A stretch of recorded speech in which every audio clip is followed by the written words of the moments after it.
प्यारे आका करीम अलैहिस्सलाम ने इरशाद फरमाया, जो रिश्तेदार तेरी मुखालफत करे,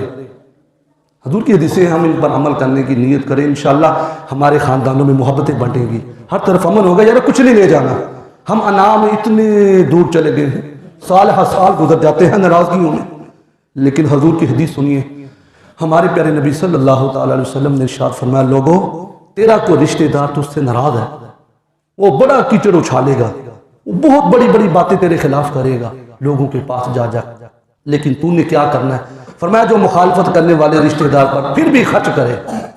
वो रिश्तेदार उसकी मुखालफत कर, लेकिन ये फिर भी उसकी फेवर के अंदर जा रहा है, उसका ख्याल रख रहा है, किसी न किसी जरिए से उसकी खिदमत कर रहा है, तो मेरे नबी पाक अलैहिस्सलाम ने इरशाद फरमाया, सबसे बेहतरीन सदका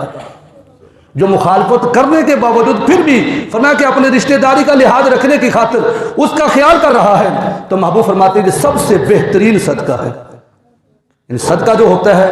वो बुलाओं को टाल देता है, बीमारियों परेशानियों को दूर कर देता है। तो हमारे प्यारे नबी सल्लल्लाहु अलैहि वसल्लम ने इरशाद फरमाया, तुम सिला रहमी करो, आपस में मुआफ करना सीखो।